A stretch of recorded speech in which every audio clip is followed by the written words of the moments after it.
Hi, this is Mark Littleton, the minister of the Word for the Athens Church of Christ, with today's 3-minute sermon. I want to share with you a passage today from Isaiah chapter 49 and verse 15. Through the prophet Isaiah, God says this. He says, "Can a woman forget her nursing child, that she should have no compassion on the son of her womb? Even these may forget," God says, "yet I will not forget you." Maybe you're like me. Sometimes I have trouble remembering things. Forgetting is pretty easy for me the older I get. I forget where I put my keys. I forget where I laid my phone. I forget an appointment that I'm supposed to keep. I forget somebody's name. It's so easy, isn't it, to forget things? Even more tragically than all of those things, though, sometimes in our lives we have a tendency to forget God.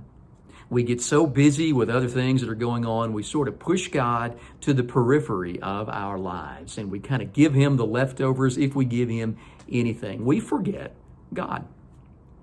And yet, in spite of that, I love this promise that God makes to us in Isaiah 49:15. He says to His people, "I will not forget you."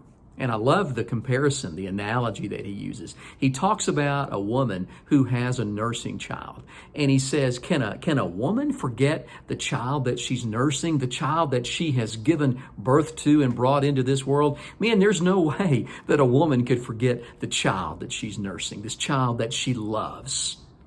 And yet he says, even if they forget, even if it's possible for a woman to forget her child, God says, I will never ever forget you. My challenge to you today, friend, is to remember that. If you know Jesus, if you are a follower of Jesus Christ, God's never going to forget you. Sometimes in our lives when we go through difficulties and trials and things that just seem to linger and won't go away, the natural tendency is to think that maybe God has forgotten us. I hope today you'll remember this passage, and God says, I will never forget you. Hope you have a blessed day. Lord willing, we'll see you again tomorrow for another 3-minute sermon. God bless.